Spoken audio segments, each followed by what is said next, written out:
ओम शांति 25 मार्च 2025 प्रातः मुरली बाबा कहते मीठे बच्चे तुमे माने बाबांकर संतान मालिक अट तेणु तुमे माने बाबांक पाखरे कौनसी शरण नेइना कारण संतान केबे हेले तार पितांक निकटरे शरण नेइ न थाए। तुमे माने बाबांकर संतान मालिक अट तेणु तुमे माने बाबांक पाखरे कौनसी शरण नेइना कारण संतान केबे हेले तार पितांक निकटरे शरण नेइ न थाए। प्रश्न केउ कथा को सर्वदा स्मरण करुथिले माया केबे भी हैरान करि परिबो नाही। केउ कथा को सर्वदा स्मरण करुथिले माया केबे भी हैरान करि परिबो नाही। उत्तर आमे समस्ते बाबांक पाखकु आसीछु। से आमर पिता भी अटंती, शिक्षक भी अटंती एवं सद्गुरु भी अटंती, किंतु से हेउछंती निराकार। आम निराकारी आत्मा मानकु निराकार बाबा ही पाठ पढ़ाउछंती। जदि एकथा बुद्धि रे स्मरण रहिबो तेबे खुशीर पारद अर्थात निशा चढ़ी रहिबो एवं माया हैरान करि परिबो नाही। ओम शांति। त्रिमूर्ति बाबा पिला मानकु बुझाइछंती सीए त्रिमूर्ति पिता अटंती ना। तीनी जनकर रचयिता समस्त आत्मा मानकर पिता अटंती कारण से उच्चरु उच्च पिता ही अटंती। तुमे माने जानिछ जे आमे समस्ते तांकर संतान अटु। जेपरि बाबा परम धामर निवासी सेहिपरि आमे आत्मा माने मध्य सेठाकार निवासी अटु। बाबा एक कथा मध्य बुझाइछंती जे एहा हेउछि ड्रामा। एथिरे जहा किछि भी हेउछि से सबु ड्रामा रे थरे मात्र हेउछि। बाबा मध्य कल्परे थरे मात्र पाठ पढ़ाइबाकु आसुछंती। तुमे कोनोसी शरणागति नेउ नाह। एही अक्षर भक्ति मार्गर शरण पड़ी में तेरे संतान कौन केबे पितांकर शरण नहीं थाए। पिला माने तो पितांकर संपत्तिर मालिक अटंती। तुमे माने बाबांक शरण रे आसी नाह। बाबा तुमको निजर करिछंती। तुमे माने मध्य बाबांकु निजर करिछ। तुमे माने बाबांकु डाकुछ बाबा आस आमको निज घर को नहीं जाओ अथवा राजपद दियो। गोटे हेला शांति धाम अन्यटी हेला सुख धाम। सुख धाम हेला बाबांकर संपत्ति एवं दुख धाम हेउछि रावणर संपत्ति। पांच विकारर वशवर्ती हेबा द्वारा दुख ही दुख मिलुछि। वर्तमान पिला माने जानिछंती आमे बाबांक पाखकु आसीछु। से पिता भी अटंती एवं शिक्षक मध्य अटंती, किंतु से हेउछंती निराकार। आम निराकारी आत्मा मानकर शिक्षादाता मध्य निराकार ही अटंती। से हेले आत्मा मानकर पिता। जदि एक कथा बुद्धि रे सदा सर्वदा स्मरण रहिबो तेबे खुशीर निशा चढ़िबो। एही कथा को भूली जिबा द्वारा ही माया हैरान करुछि। एबे तुमे बाबांक पाखरे बसिछ तेणु बाबा एवं वर्षा मने पड़ुछि। लक्ष्य तो बुद्धि रे अछि ना। शिव बाबांकु मने पकाइबाकु हेबो। श्रीकृष्ण को मने पकाइबा तो बहुत सहज, किंतु शिव बाबांकु मने पकाइबा पाई मेहनत करिबाकु पड़ुछि। निजको आत्मा निश्चय करी बाबांकु मने पकाइबाकु हेबो। जदि श्रीकृष्ण थांते तेबे तांको उपरे समस्ते तुरंत समर्पण होई जाई थांते। विशेष करी माता माने इच्छा करंती जे आमको श्रीकृष्ण को सदृश संतान मिलु, श्रीकृष्ण को सदृश स्वामी मिलंतु। वर्तमान बाबा कहउछंती मु आसीछि तुमको श्रीकृष्ण को सदृश पिला अथवा पति भी मिलिबो। अर्थात एहांक परी गुणवान सर्वगुण संपन्न 16 कला संपूर्ण सुखदाता तुमको मिलिबे। स्वर्ग अथवा कृष्णपुरी रे केवल सुख ही सुख रहिछि। पिला माने जानिछंती कृष्णपुरी को जीवा पाई एठारे आमे पाठ पढ़ुछु। तेबे स्वर्ग को ही समस्ते मने पकाउछंती ना। केही मृत्युवरण कले कहंती अमुक स्वर्गवासी हेला।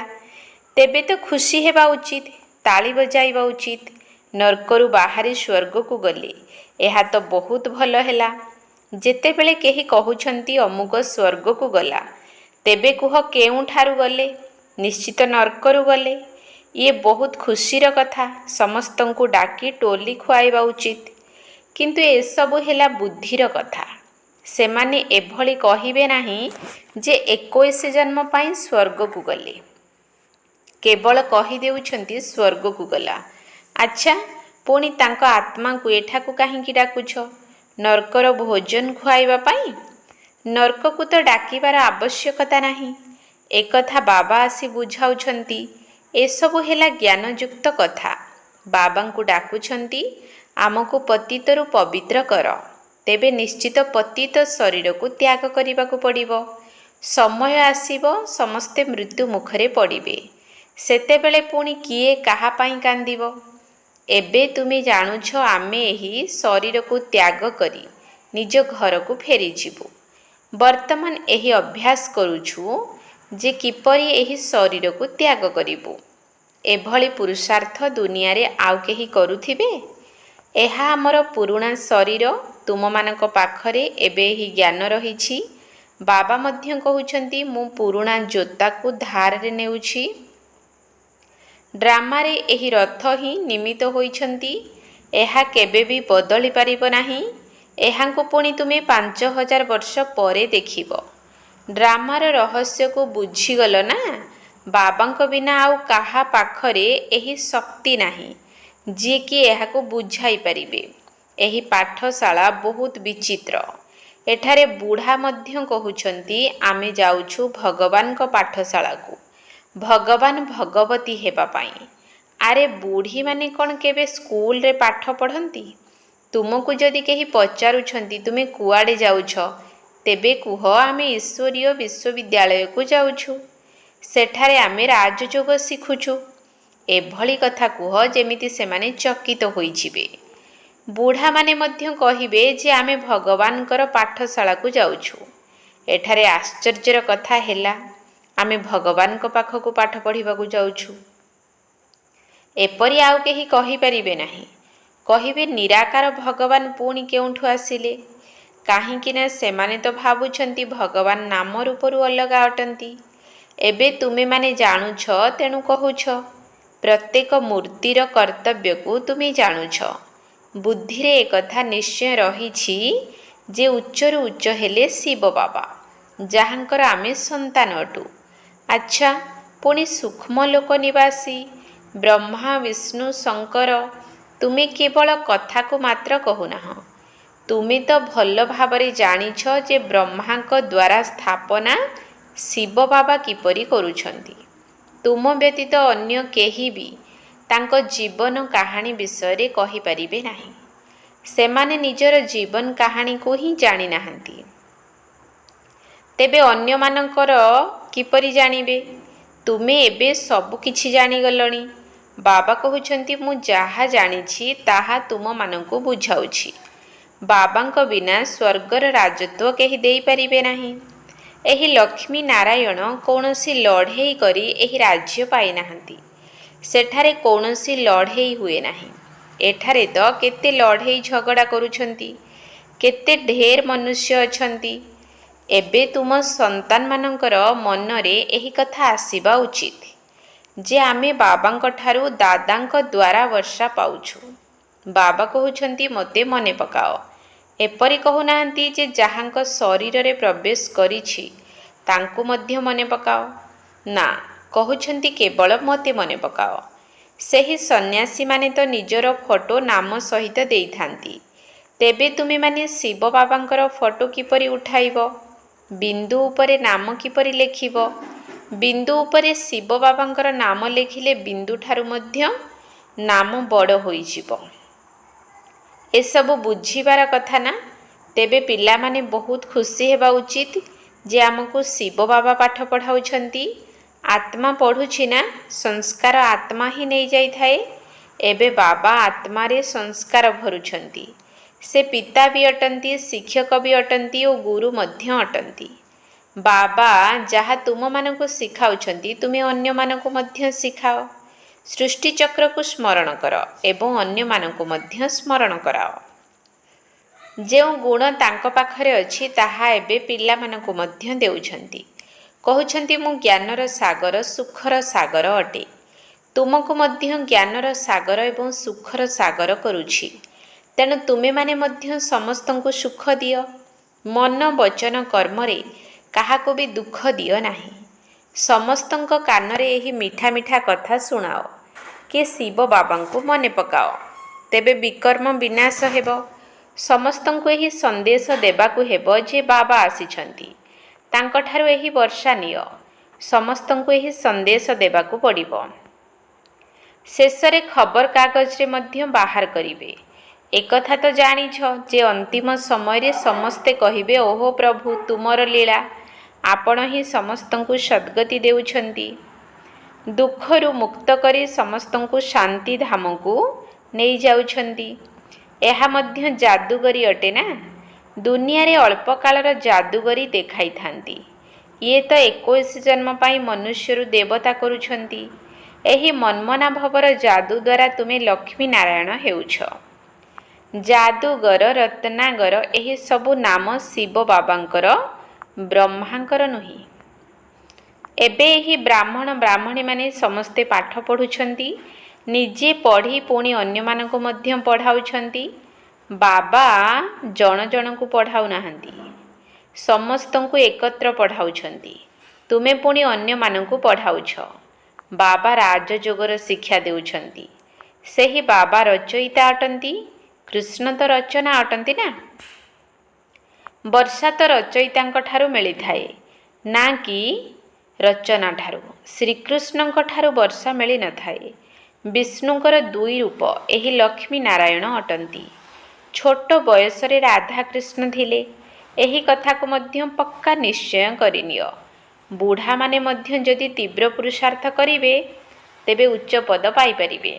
ବୁଢ଼ୀମାନଙ୍କର ପୁଣି ବି ଟିକେ ମମତା ରହିଥାଏ। ନିଜର ରଚନାର ଜାଲରେ ବାନ୍ଧି ହୋଇଯାଇଥାନ୍ତି। ଅନେକଙ୍କର କଥା ମନେ ପଡ଼ିଥାଏ।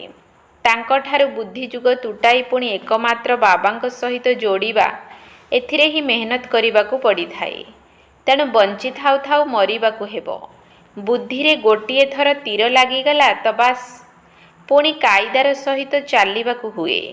ଏପରି ନୁହେଁ ଯେ କାହା ସହିତ କଥାବାର୍ତ୍ତା ହେବ ନାହିଁ। ଗୃହସ୍ଥ ବ୍ୟବହାରରେ ରୁହ।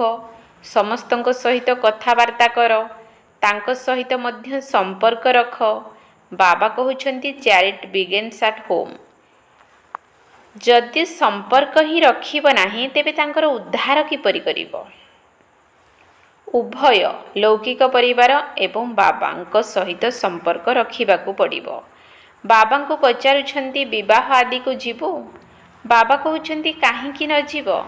ବାବା କେବଳ କହୁଛନ୍ତି କାମ ମହାଶତ୍ରୁ ଅଟେ। ତା ଉପରେ ବିଜୟ ପ୍ରାପ୍ତ କଲେ ତୁମେ ଜଗତଜିତ ହୋଇଯିବ। ସତ୍ୟ ଯୁଗରେ ସମସ୍ତେ ନିର୍ବିକାରୀ ଥାନ୍ତି। ସେଠାରେ ଯୋଗବଳ ଦ୍ୱାରା ସମସ୍ତେ ଜନ୍ମ ନେବେ।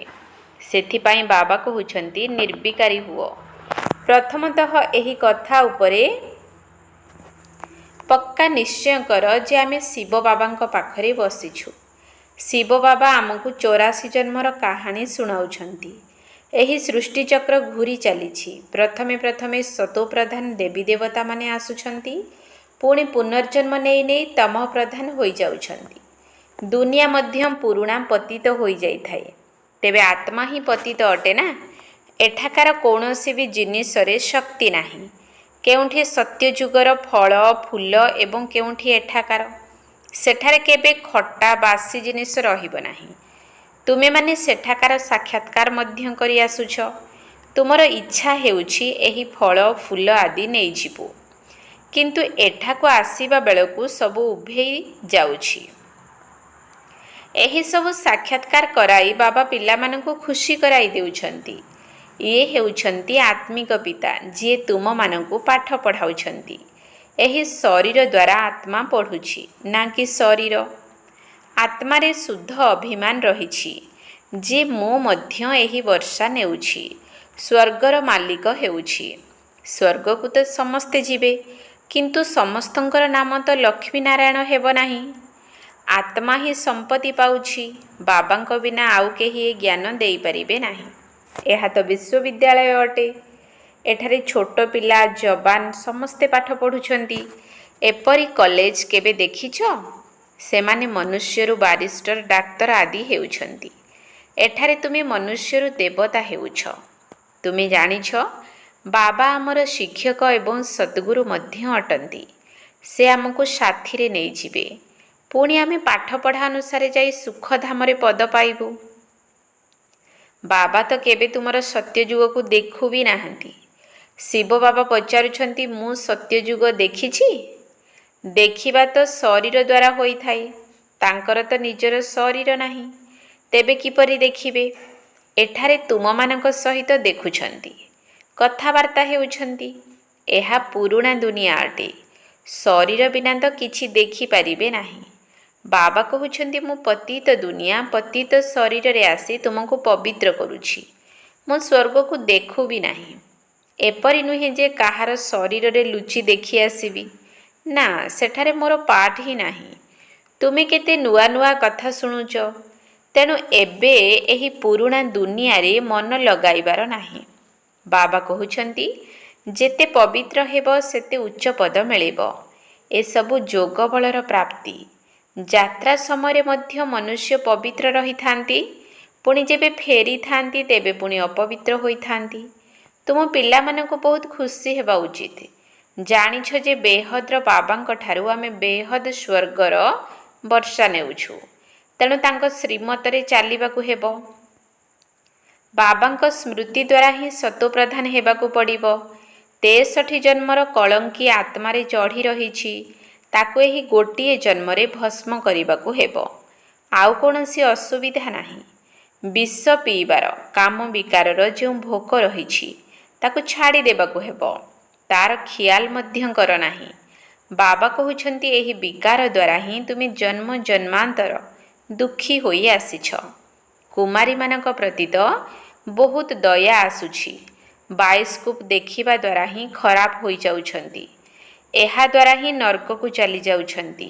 ଯଦିଓ ବାବା କାହାକୁ କହୁଛନ୍ତି ଦେଖିବାରେ କୌଣସି ଆପତ୍ତି ନାହିଁ, କିନ୍ତୁ ତୁମକୁ ଦେଖି ଅନ୍ୟମାନେ ମଧ୍ୟ ଯିବାକୁ ଲାଗିବେ। ସେଥିପାଇଁ ତୁମର ଯିବା ଉଚିତ ନୁହେଁ। ଇଏ ହେଉଛନ୍ତି ଭାଗୀରଥ, ଭାଗ୍ୟଶାଳୀ ରଥ ଅଟନ୍ତି ନା, ଯିଏକି ନିମିତ୍ତ ହୋଇଛନ୍ତି ଡ୍ରାମାରେ ନିଜର ରଥକୁ ଲୋନ୍ ଦେବା ପାଇଁ। ତୁମେ ଜାଣୁଛ ବାବା ଏହାଙ୍କ ଶରୀରରେ ଆସୁଛନ୍ତି। ଇଏ ହେଉଛନ୍ତି ହୁସେନର ଘୋଡ଼ା, ମୁସଲମାନଙ୍କ ଧର୍ମଗ୍ରନ୍ଥରେ ଥିବା କାହାଣୀ। ତୁମ ସମସ୍ତଙ୍କୁ ହସିନ ଅର୍ଥାତ୍ ସୁନ୍ଦର କରୁଛନ୍ତି। ବାବା ନିଜେ ହସିନ ଅଟନ୍ତି, କିନ୍ତୁ ଏହି ରଥ ନେଇଛନ୍ତି। ଡ୍ରାମାରେ ୟାଙ୍କର ଏହିପରି ପାଠ ରହିଛି। ଏବେ ଯେଉଁ ଆତ୍ମାମାନେ କଳା ହୋଇଯାଇଛନ୍ତି ତାଙ୍କୁ ଗୋଲ୍ଡେନ ଏଜେଡ୍ କରିବାକୁ ହେବ। ବାବା ସର୍ବଶକ୍ତିମାନ ଅଟନ୍ତି ନା। ଡ୍ରାମା ପୁଣି ସେଥିରେ ଯେଉଁ ଅଭିନେତାମାନେ ଅଛନ୍ତି ତାଙ୍କ ମଧ୍ୟରେ ସର୍ବଶକ୍ତିମାନ କିଏ? ଶିବ ବାବା। ଆଉ ପୁଣି ରାବଣ। ଅଧାକଳ୍ପ ରାମ ରାଜ୍ୟ, ଅଧାକଳ୍ପ ରାବଣ ରାଜ୍ୟ ଚାଲୁଛି।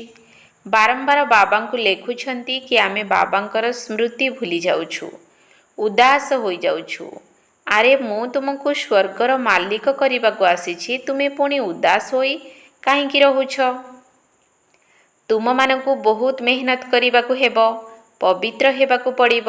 କ'ଣ ବିନା ପରିଶ୍ରମରେ ରାଜତିଳକ ଦେଇଦେବି?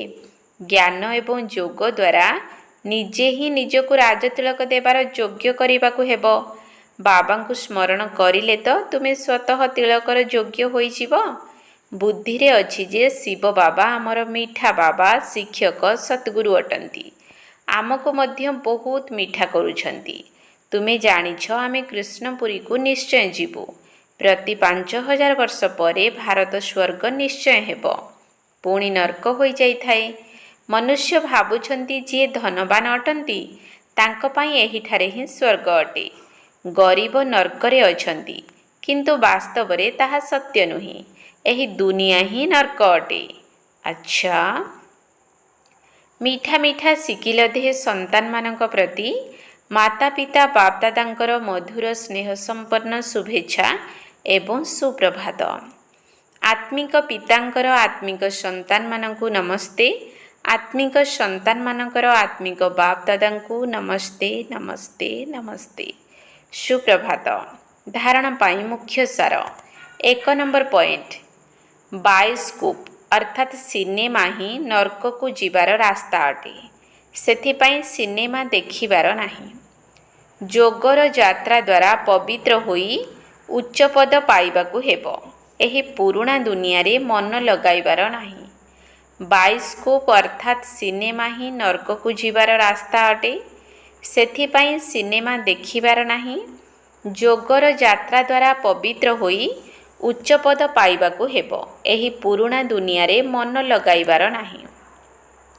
2 नंबर पॉइंट, मन वचन कर्म रे काहाकु भी दुख देबार नाही। समस्तंक कानरे मिठा मिठा कथा सुनाइबाकु हेबो। समस्तंकु बाबांकर स्मृति देबाकु हेबो। समस्तंकर बुद्धि जोग एकमात्र बाबांक सहित जोड़िबाकु हेबो।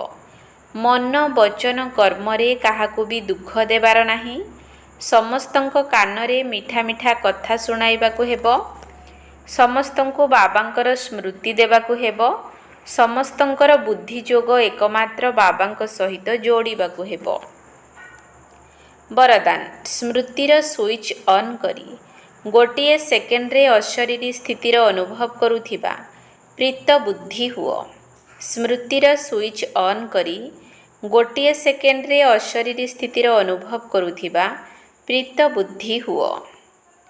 जेउठारे प्रभु प्रीति रहिछि सेठारे अशरीरी हेबा गोटे सेकेंड रो खेल सदृश अटे। जेपरी स्विच ऑन करिबा मात्रे अंधकार समाप्त होई जाउछि, सेहीपरि प्रीत बुद्धि होई स्मृतिर स्विच ऑन कर। तेबे देह एवं देहर दुनियार स्मृतिर स्विच ऑफ होई जिवो। एहा गोटे सेकेंड रो ही खेल अटे। मुख द्वारा बाबा कहिबा पाई मध्य समय लागि थाए, किंतु स्मृति रे आनिबा पाई समय लागे नाही। एही बाबा शब्द ही पुराणा दुनिया को भूलिबार आत्मिक बम रो काम करिथाए। स्लोगन, जदि देहभान रूपी माटीर बोझ ठारू ऊर्ध्वरे रहिबो तेबे डबल लाइट फरिश्ता होई जिवो।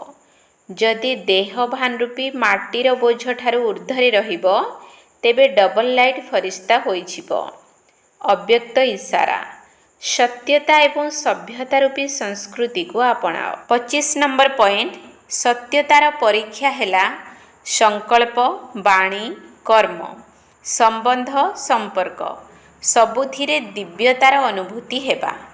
केही केही कहउछंती मु तो सर्वदा सत कहूछि, किंतु जदि वाणी और कर्म रे दिव्यता नाही तेबे अन्य मानकु आपण सत बोली अनुभव हेबो नाही। सेथिपाई सत्यतार शक्ति द्वारा दिव्यता को धारण करंतु। किछि भी सहन करिबाको हेउ घबराओ नाही। सत्य समय अनुसार स्वतः सिद्ध हेबो। ओम शांति।